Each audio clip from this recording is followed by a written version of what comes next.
নাগরিকদের অবিলম্বে ইরান ছাড়ার পরামর্শ দিয়েছে ভারত।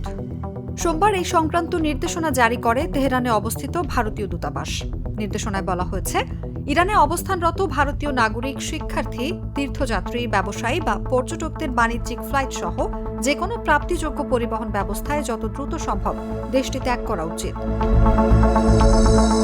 নির্দেশনায় আরও বলা হয়, ইরানে অবস্থানরত সব ভারতীয় নাগরিককে তাদের ভ্রমণ ও অভিবাসন সংক্রান্ত কাগজ, পাসপোর্ট ও পরিচয়পত্র সবসময় কাছে রাখার অনুরোধ করা হচ্ছে। প্রয়োজন হলে সহায়তার জন্য ভারতীয় দূতাবাসের সঙ্গে যোগাযোগ করতে বলা হয়েছে।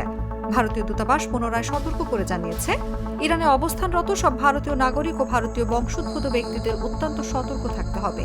বিক্ষোভ বা সমাবেশ স্থল এড়িয়ে চলতে হবে। দূতাবাসের সঙ্গে নিয়মিত যোগাযোগ রাখতে হবে ও স্থানীয় গণমাধ্যম নজরে রাখতে হবে। এর আগে চলতি বছরের জানুয়ারিতে একাধিক নির্দেশনা জারি করেছিল ভারতের পররাষ্ট্র মন্ত্রণালয় ও তেহরানে ভারতীয় দূতাবাস। গত 5 জানুয়ারি বিক্ষোভ চলাকালে ভারতীয় পররাষ্ট্র মন্ত্রণালয় ইরানে অপ্রয়োজনীয় ভ্রমণ না করার পরামর্শ দিয়েছিল। তবে নতুন করে বিক্ষোভ তীব্র হওয়ায় পরিস্থিতি আবারও উত্তপ্ত হয়ে উঠেছে। ইরানের বিভিন্ন বিশ্ববিদ্যালয়ে শিক্ষার্থীদের আন্দোলন থেকে সংঘর্ষ ছড়িয়ে পড়েছে। একই সঙ্গে ইরান ও যুক্তরাষ্ট্রের মধ্যে পারমাণবিক চুক্তি নিয়ে আলোচনার প্রেক্ষাপটে যুক্তরাষ্ট্র মধ্যপ্রাচ্যে সামরিক উপস্থিতি বাড়িয়েছে। ওয়াশিংটনে হামলা হলে পশ্চিম এশিয়ায় যুক্তরাষ্ট্রের স্বার্থে পাল্টা আঘাত হানার হুমকি দিয়েছে তেহরান।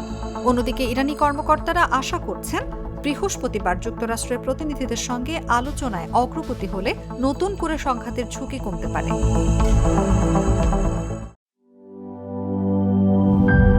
গ্লিটারের টুইন লেমন ও অ্যান্টিব্যাকটেরিয়াল ফর্মুলা বাসনকে চকচকে জীবাণুমুক্ত করে আমাদের দেয় গ্লিটার গ্যারান্টি।